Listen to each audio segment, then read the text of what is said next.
자, 복합 개념의 부동산. 자, 우리 거기 표 한번 보세요. 우리 아까 앞에서 배우셨던 2교시 때 배우셨던 자, 부동산을 유형적 측면과 무형적 측면으로 보고 유형적 측면에서는 기술적 개념, 그리고 우리가 무형적 측면에서는 경제적, 법률적 개념에서 복합 개념의 부동산이 나오죠.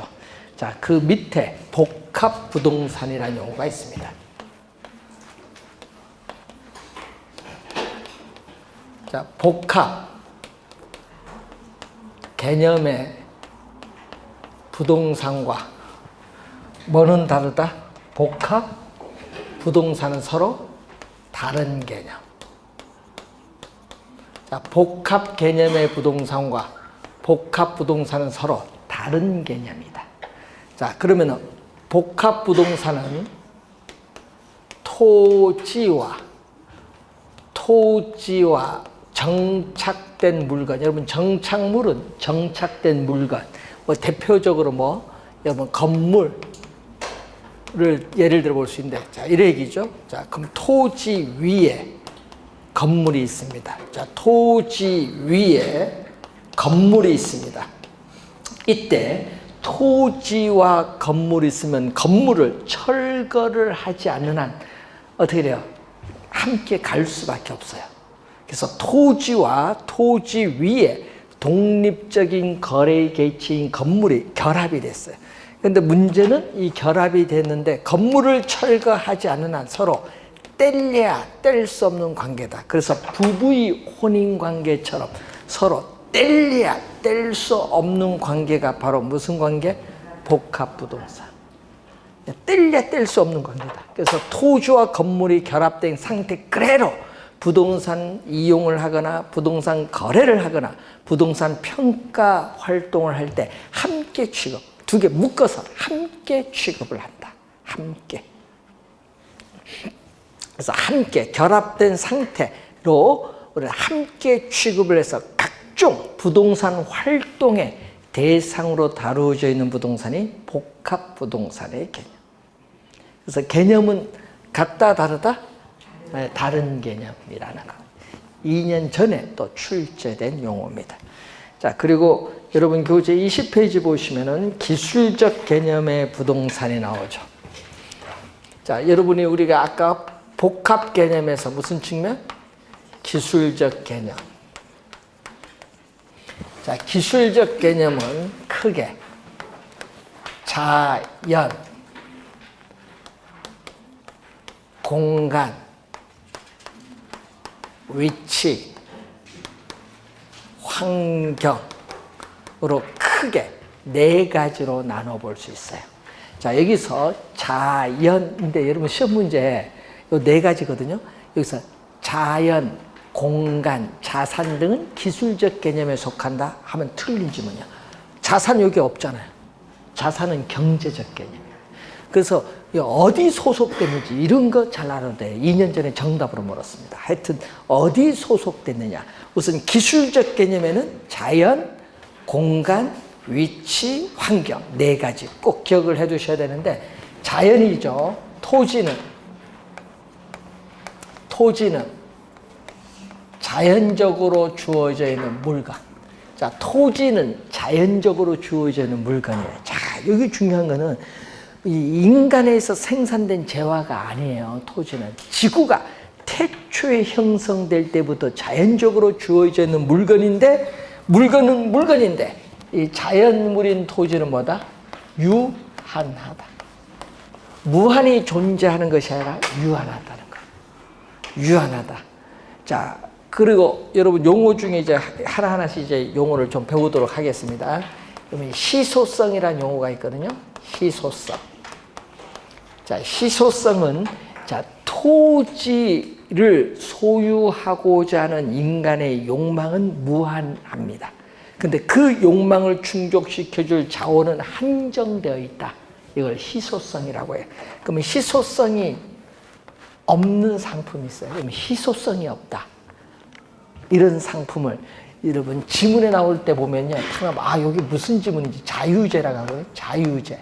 여러분 재는요, 재화. 재화를 줄여서 재라고 해. 재화를 줄여서.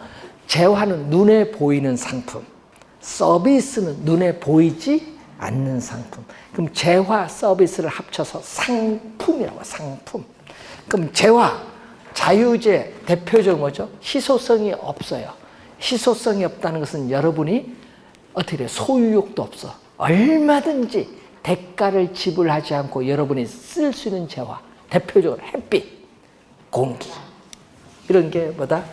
자유재. 희소성이 없잖아요. 햇빛. 여러분이 대가 줍니까? 안 주잖아요. 아무런 대가를 지불하지 않고 여러분이 언제든지 사용을 하고 있습니다. 이런 재화가 자유재예요. 만약에 희소성이 있다 하면 어떻게 돼요? 희소성이 있으면 경제재예요. 그래서 토지는 무슨 상품? 경제재. 그래서 가끔 토지는 경제재이면서 막 질문이 나오면 경제재는 희소성이 있다. 희소성이 있는 상품인데 뭐죠? 또 희소성이 있기 때문에 또 소유욕도 있는데 소유욕이 강해요. 왜? 유한하기 때문에. 유한하기 때문에. 다른 상품과 달리 유한하기 때문에 희소성이 상당히 높은 상품이에요. 여러분, 희소성이 높을수록 가격은 비싸요. 골동품 희소성이 높죠? 가격이 비싸요. 희소성이 높을수록 가격은 비싸다라는 거.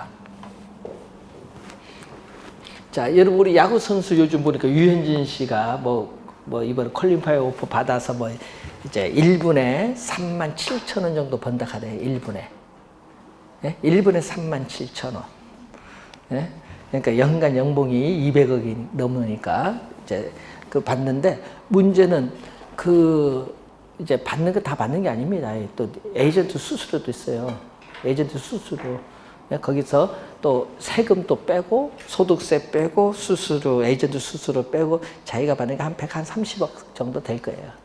세금 빼고 하면 연간. 자, 그런데 문제는 유현진이라는 선수가 대체하는 선수가 많으면 가치가 그렇지 않지. 대체할 수 있는 선수가 별로 없으니까 가치가 높은 거예요. 희소성이 높을수록 가치가 높은 거예요, 항상. 그게 중요한 게 희소성이 높아야 돼. 토지는 유한하기 때문에 일반 상품과는 달리 희소성도 높으면서 가치가 높은 상품이다. 그래서 항상 희소성이라는 용어 염두에 두시고, 토지는 뭐다? 경제재. 그리고 스스로 일반 상품과는 달리 토지는 자연적으로 주어져 있는 물건이지만 스스로 가치를 가지고 있어. 토지, 얼마, 스스로 가치를 가지고 있는 존재이면서 경제재라는 걸 염두에 두시고, 자, 토지는 공간입니다. 자, 여러분 올해 시험에 이 민법 제212조 조문이 출제해서 여러분 그 교재 보면은 토지 소유권은 정당한 이익이 있는 범위 내에서 토지의 상하에 미친다. 이 조문 그대로 출제했어요. 원래 1번 문제. 자, 그 조문은 그건 꼭 기억하고 다니셔야 돼요, 앞으로. 자, 그러면은 그 그림이 여러분 교재에 21페이지에 그림이 나와 있는데, 자, 그림이 이렇게 나오거든요. 이게 지구의 중심이거든요. 자, 여기 지표. 여러분, 여기 지표 땅이잖아요. 밖에 보면 토지 있잖아요. 그 지표가 땅이야. 이 지표인과 관련돼서 이해되는 개념이 2차원적인 평면 공간인 수평 공간입니다. 그럼 이 지표에서 이 지구의 중심을 향한 이 공간이 무슨 공간? 지중 공간이라는 개념이에요. 또 지표에서 공중을 향하여 연장되는 일정한 높이의 공간이 공중 공간이죠. 공중 공간은 공중을 향하여 무한대로 확대되는 공간이 아니라 일정한 높이의 공간을 말합니다. 그래서 여러분 부동산 활동의 대상으로서의 토지는 2차원적인 수평에다가 지중 공중 공간을 더해서 몇 차원? 3차원. 그래서 지구를 우리 뭐라고 해요? 3차원이라는 얘기 많이 하죠. 3차원의 공간 활동이다. 부동산 활동에서의 대상으로서의 토지는 3차원의 공간이라는 걸 염두에 두시고, 우리는 이 3차원의 공간을 뭐라고 하냐면 입체, 수평에다가 면과 면이 만나는 입체예요. 입체 공간의 개념. 입체 공간. 토지는 3차원의 공간이면서 입체 공간의 개념이다라는 거. 자, 그러면은 자, 여러분 여기서 이제 확인을 해야 될 게 이 지표에 여러분 지표에 있는 땅을 여러분이 이용할 수 있어요. 농작물을 경작할 수도 있고 건물도 건축할 수 있어. 이걸 뭐라고 해? 지표권이라고 해. 지표에 있는 땅을 여러분이 이용할 수 있는 권리예요. 근데 또 이 지하죠. 말 지하에 있는 이 공간, 지하에 있는 이 공간을 또 이용할 수 있어. 이것을 우리는 뭐라고 한다? 지하권이에요. 지하권. 또 이 지표에서 공중을 이제 올라가죠. 또 공중 공간을 또 여러분이 또 공중 공간을 일정한 고도까지 다른 사람, 타인에게 방해를 받지 않고 이용할 수 있는 권리를 뭐라고 한다? 공중권이야. 그래서 토지 소유권의 민법 제212조를 나타내는 토지 소유권의 공간적 범위.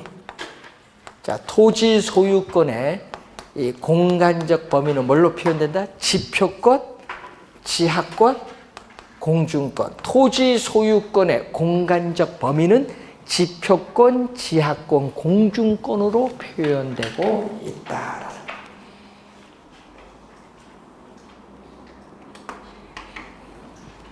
뭐 자세한 뭐 내용은 뭐 이제 여러분 이제 인류 가서 좀 자세히 배우고 우선 큰 그림 봤을 때 공간적 범위는 지표권, 지하권, 공중권이고 토지는 뭐다? 삼천의 공간이면서 입체 공간의 개념을 가지고 있다. 이렇게 보시면 되겠습니다. 자, 위치 22페이지 밑에 보시면 위치가 나오죠. 자, 23페이지로 넘어오시면은 중간에 맨 위에 보시면은 절대적 위치와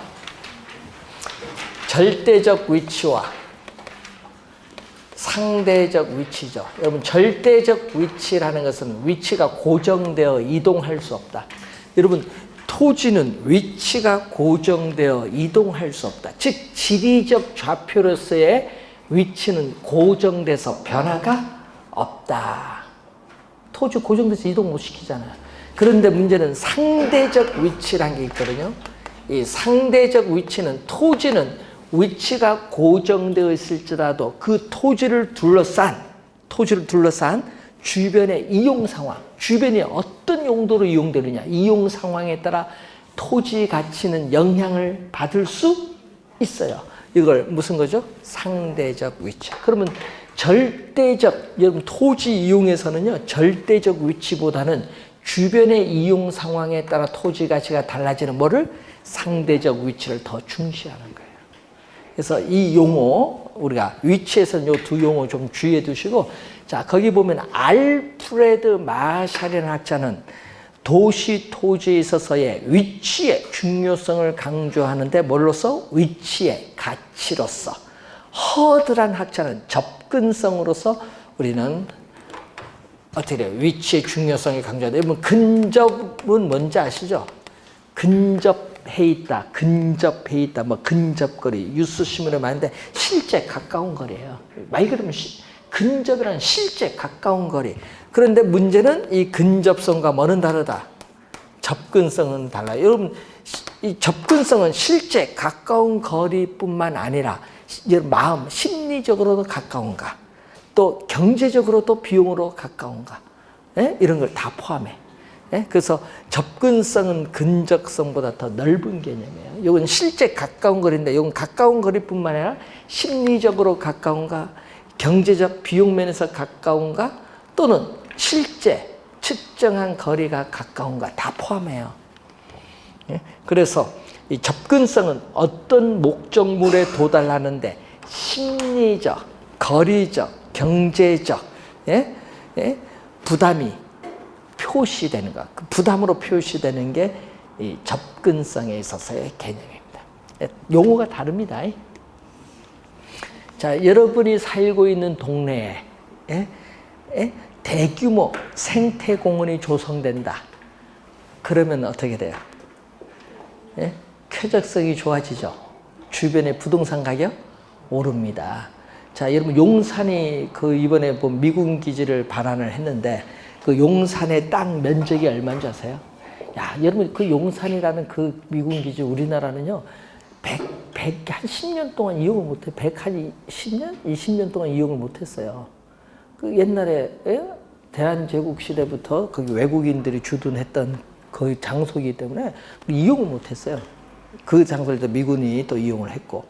근데 그 장소를 이제 110 몇 년 만에 이제 돌아온 건데, 그 땅이 여의도 있죠? 지금 우리 여의도 면적의 80%예요. 그 넓은 면적을 공원을 만든다? 할 일이 진짜 없네.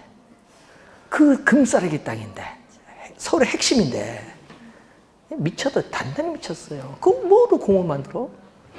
공원은 뭐다? 약간만 만들면 되지. 예? 예? 개발 제한구에 풀 생각 말고 아예 거기다가 아파트 짓는 게 더 낫겠다. 거기 뭐 지으면 돼? 밖은 공원을 만들고 안에는 뭐 임대주택 만들면 되지. 전부 다. 그러면 해결될 텐데. 여의도 80%에 10%만 공원 만들고 70% 임대주택 지어서 쫙 공부해보세요. 해결 다 되지. 뭐 개발 제한구 풀 것도 없고 서울 주변에 풀 것도 없어요. 거기 만들면 돼. 그런데 문제는 어떻게 돼요? 만들려고 하니 어떻게 돼요? 뱉은 있고 공원을 만들겠다고. 그래서 골치 아픈 거죠. 자, 그래서 여러분도 어떻게 돼요? 그런데 임대주택 하면은 여러분 쫙 신청해서 가면 진짜 좋아요. 얼마나 금싸라기 땅이에요. 그 서울 핵심에 있고. 자, 그래서 여러분도 이제 나중에 뭐 접근성이 중요한데, 그래서 여러분 아까처럼 뭐가 들어오느냐. 근데 만약에 그 지역에 혐오시설이 들어와요. 쓰레기, 소각장. 그럼 여러분은 반대합니다. 예? 왜? 주택 가격이 떨어지니까. 예, 여러분, 여기 있잖아요. 접근의 대상 물건이 위험이나 혐오면 가치가 떨어지고, 공공 편의시설은 가치가 높아지잖아요. 그러니까 여러분들은 항상 내 동네 좋은 것만 들어오길 원하는 거예요. 이걸 우린 전문용어로 뭐라고 하는지 아세요? 핀피 현상. Please in my front yard. 나의 앞마당에는 어떻게 돼요? 좋은 것만 들어와라. 지역 이기주의 형상에서 핀피 형상이고, 또 not 들어와서는 안 돼요. 예? in my 나의 뭐 backyard 뒷마당은 위험 혐오 시설이 들어와서는 결코 안 된다. 이걸 님비라고 해. 그러면 3년 전에 출제했어요. 핀피, 님비 항상. 예? 그러니까 여러분 광명시에 공공연구 임대주택 들어온 걸 판단한다. 요거 여러분 지역의 규제 님비 형상이다. 그런데 광명시에 대규모 대학이 들어온다. 그건 뭐야? 그거는 핀피 형상이지. 핀피 형상. 예? 대학병원 뭐 이런 거 들어오고 하면은 핀피, 님피.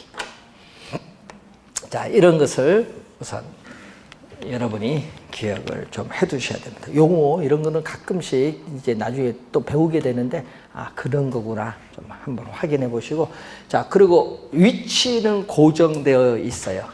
그래서 여러분이 위치는 고정되는데 그 고정된 토지들이 모여서 하나의 지역의 환경을 또 구성한다. 이렇게 보시면 되겠고. 자, 그리고 무슨 개념? 이번은 경제적 개념.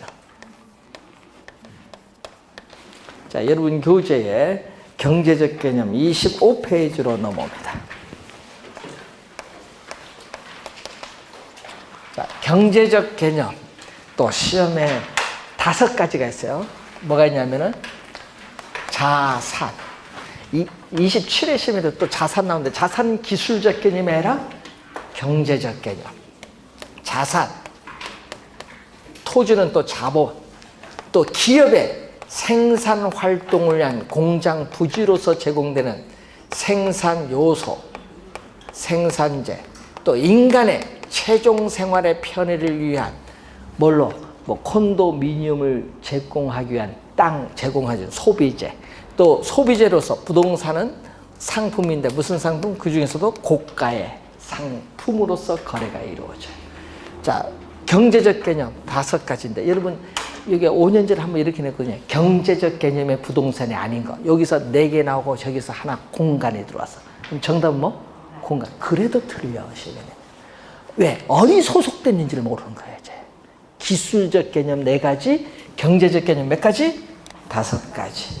자, 물가가 지속적으로 상승하는 현상을 우리는 전문용어로 인플레이션, 뭐 뉴스나 신문에 뭐 많이 나오니까 뭐 요거는 여러분 쉽게 이해가 될 거예요. 물가가 계속 오르고 있는 현상, 인플레이션 현상이라고 합니다.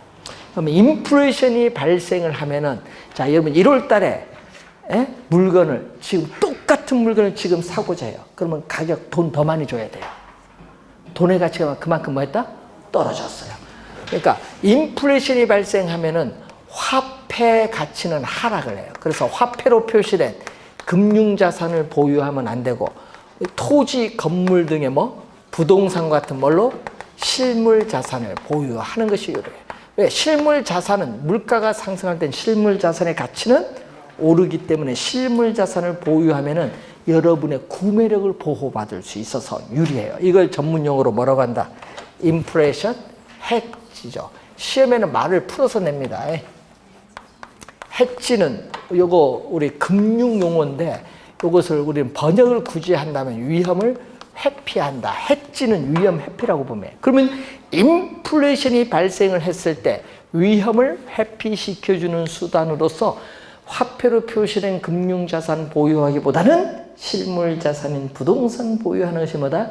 유리하다. 말은 그렇게 해서 출제하니까 풀어서.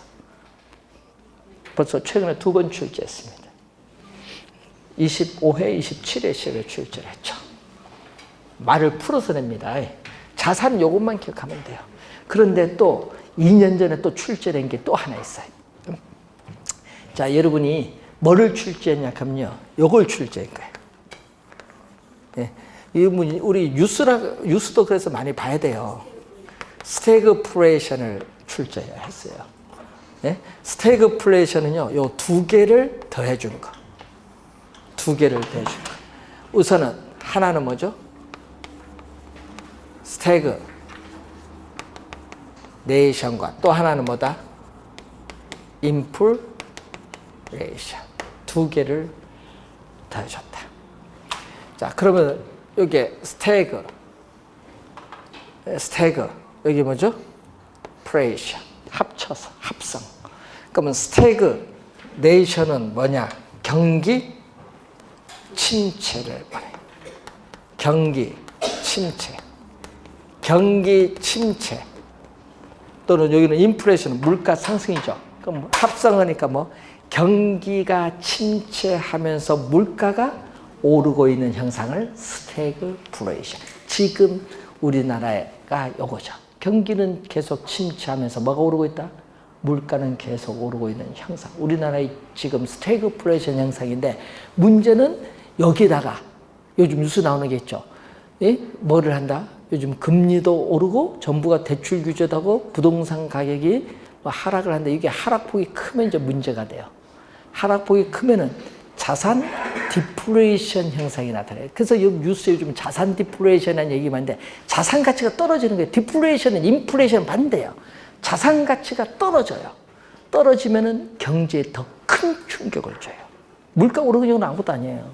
자산 디플레이션은 우리나라 일본처럼 잃어버린 경제 몇십 년 갈 수 있다는 얘기예요. 그러니까 자산 디플레이션이 더 안 좋은 거예요. 물가 오르는 것보다는. 그래서 고민을 많이 하는 거예요. 그러니까 너무 규제 많이 해도 안 좋고, 이게 상당히 양날의 칼입니다. 자, 그래서 여러분이 우리가 용어를 좀 이제 뉴스 나오면 그 용어 들었다가, 그런 용어들이 가끔 시험에 우리 출제를 합니다. 개론에는. 자, 그리고 관련해서 이번은 법률적 개념으로 갑니다. 자, 여러분 교재 27페이지로 넘어오시면 법률적 개념.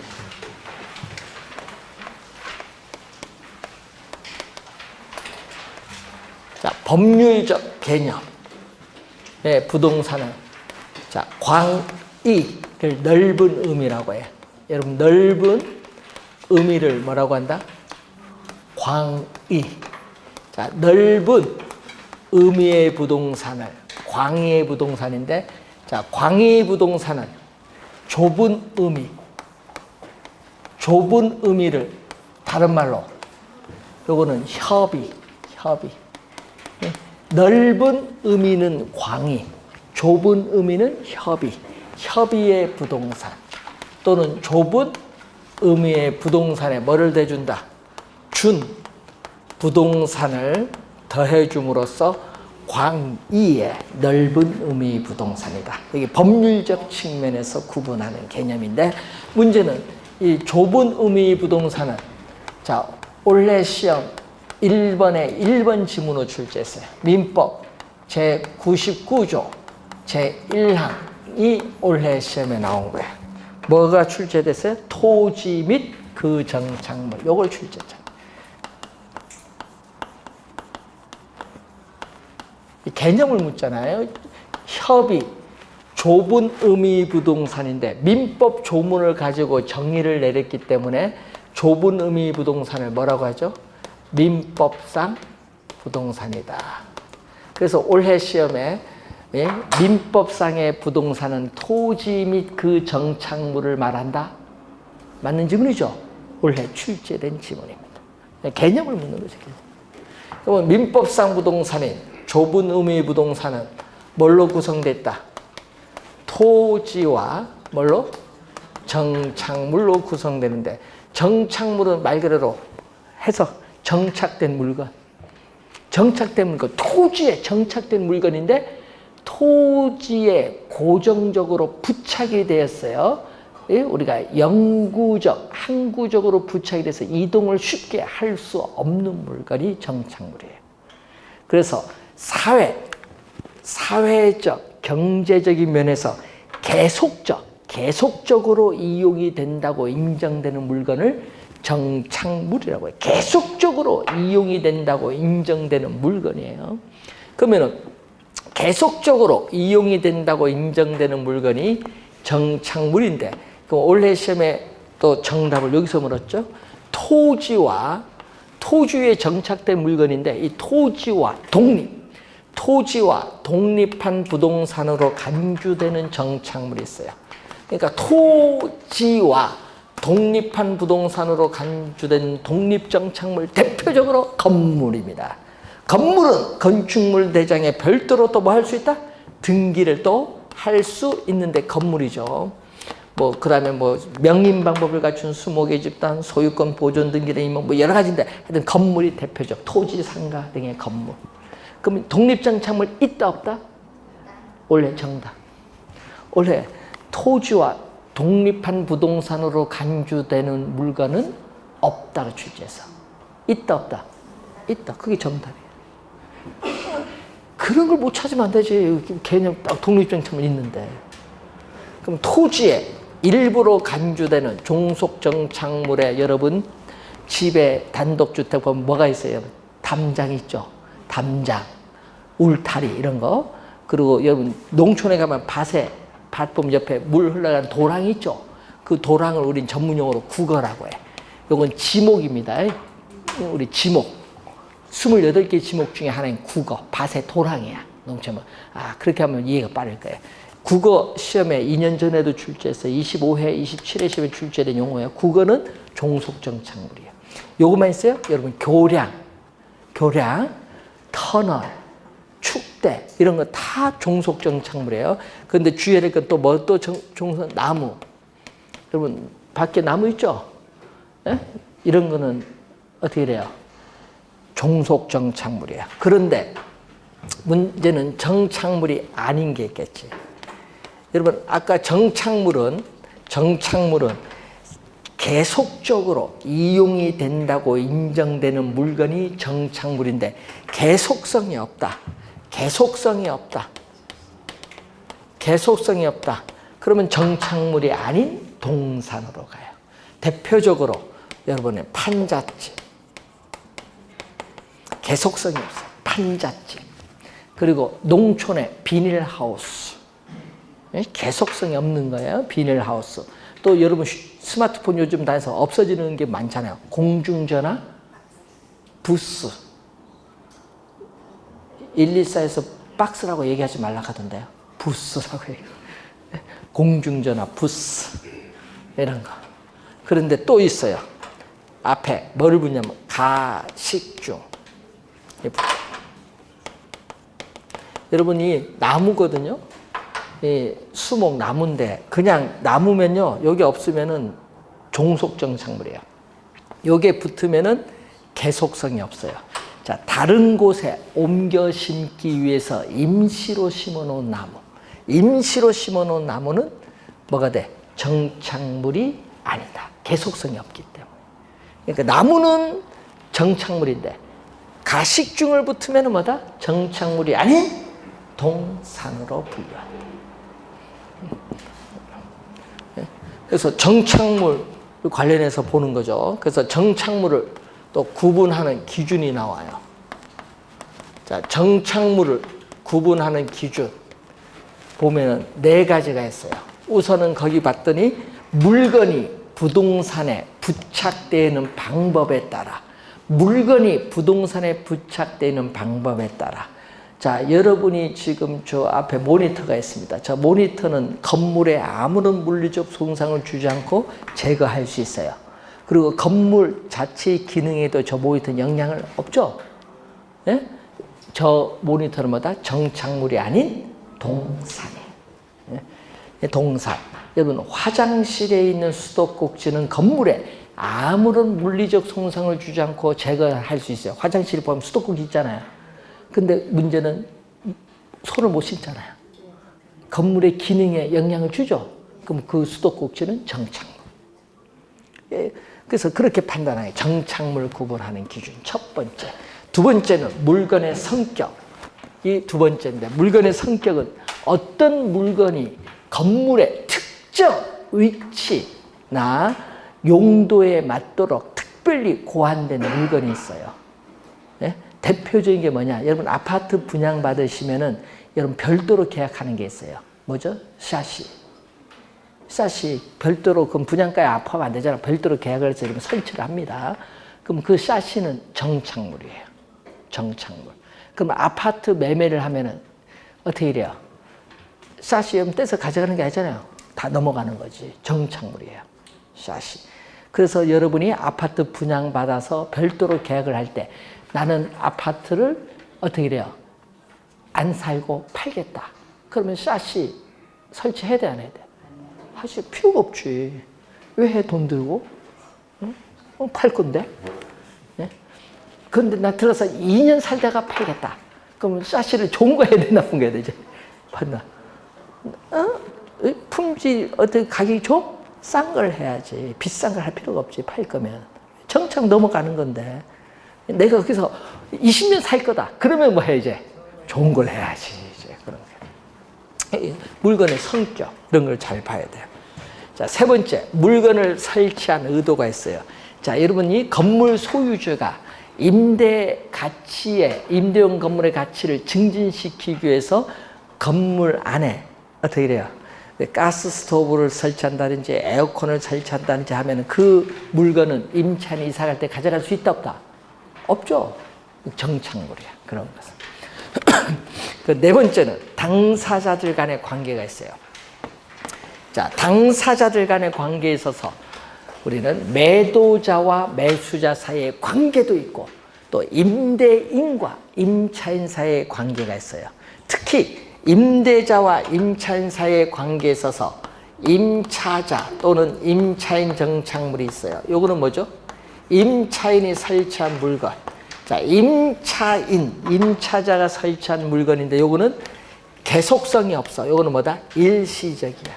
계속성이 없어. 일시적. 그럼 정착물이 아니에요.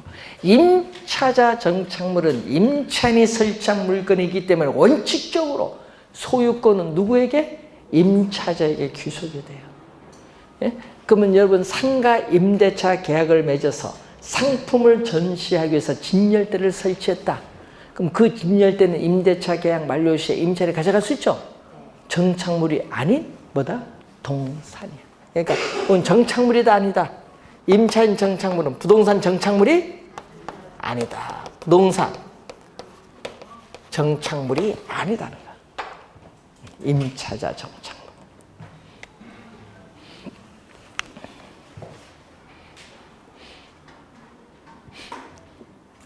이런 걸 여러분 우리 근데 공인중개사도 막 헷갈리는 게 그런 옛날에 여기 사건인데 2003년도에 일어난 사건이에요. 2003년도 강남에 주상복합, 고급의 주상복합을 분양하는데 그때 처음으로 평당 3천만 원이 넘었어요. 3천만 원. 야, 뭔데 3천만 원이야? 구경을 갔지. 가니까 진짜 좋아요. 야, 휘황찬란하게 해놨어. 비싸더라고. 근데 거기 구경 함부로 안 들어보내줘. 뭐 집으로 뭐 온 거 있어요. 그거 가져가만 사람만 들어보내줘. 왜? 어중이 떠중이 오지 마라 이거야. 분양 안 받을 사람들은. 그거 받은 사람들은 길을 딱 펴고 들어가는 거야. 받을 뭐는 됩니까? 그래서 이제 가서 보는데요. 다 좋아요. 야, 그런데 그걸 분양받은 사람이, 분양받은 사람이 어디 갔어요? 처음으로 들어가서 살다 2년 뒤에 팔았어요. 파는데 진짜 좋잖아요. 그래서 파는데 공인중개사는 계약서 쓸 때 그걸 우리 한번 우리 뭐해 다 별도로 다 물어보고 이걸 해야 되는데 그거 없이 단순히 매매 계약을 쓴 거예요. 그런데 매도자가 이사를 갈 때 다 떼가 버렸어. 소니부터 해서 필립스, 뭐 월풀 욕조부터 다 좋은 거 다 떼갔어. 중간에 떼갔는데, 딱 뭐 없어. 좀 비싸다 싶은 건 전부 다 떼가 버렸는데, 근데 문제는 매수자가 들어와서 보니 황당하지. 다 떼가 버렸으니까. 그래서 매수자는 매도자 요거 매매 계약을 하면 요거 내 건데 왜 가져갔느냐 소송을 했어요. 소송을 2억 원 소송을 했는데 졌어요. 누가 졌어? 매수자가. 떼갈 수 있다 이거야. 졌고 그러니까 이제 매수자가 또 열받은 거야. 공인중개사 상대로 2억 소송을 또 걸었어.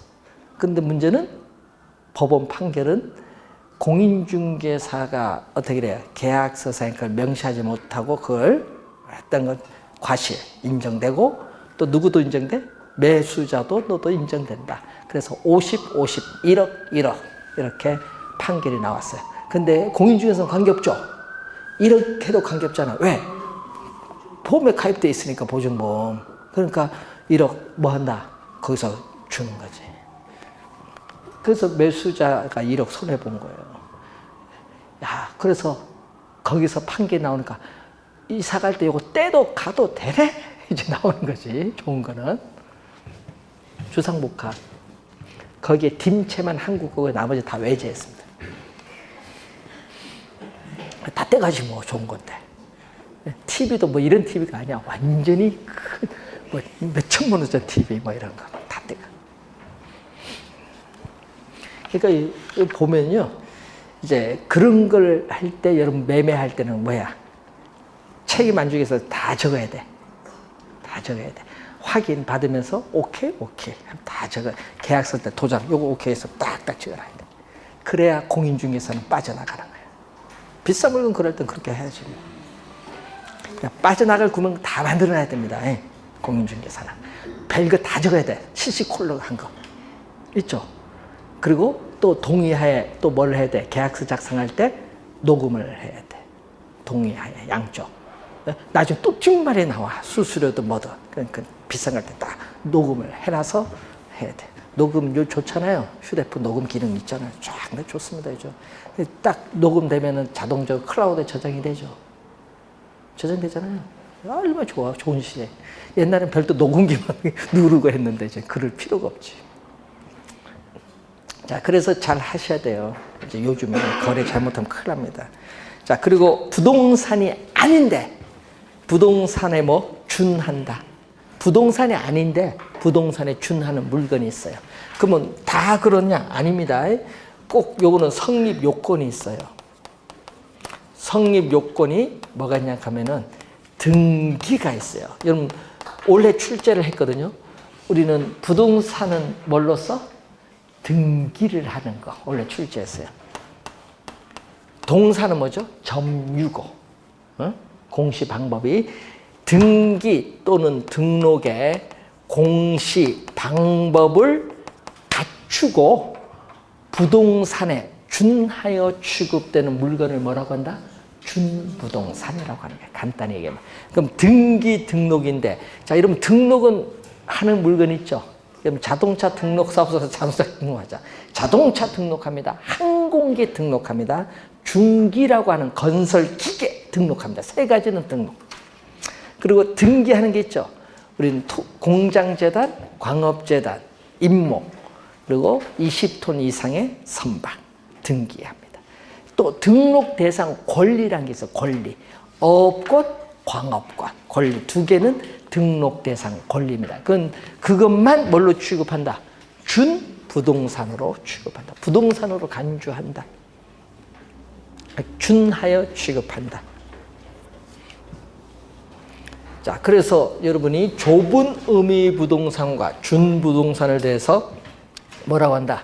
넓은 의미의 부동산이라고 한다. 깊게 안 들어갔어요. 뭐 종류 개념만 보면 되지, 기초인데. 자, 30페이지 보시면은 공간 정보의 구축 및 관리 등에 관한 법률에 있어서 거기에 뭐가 나왔어요? 좀 잘렸는데 31페이지가 잘렸는데 지목이 거기 표가 나와 있죠. 지목과 부호가 나와 있습니다. 예, 지목. 요걸 여러분은 이제 토요일 수업 때 요걸 이제 지적법 하면은 이제 배우게 되는 거예요. 지목. 매년 시험에 나오잖아요. 지목은. 우리 개론에서도 가끔 나와요. 예, 개론에 벌써 2번 정도 출제한 것 같아요. 개론에 출제 때는 용어 좀 어려운 거 나오고요. 또 우리 개론에 또 출제되는 게 또 나오는 게 가끔 나오는 게 공법이 나와요.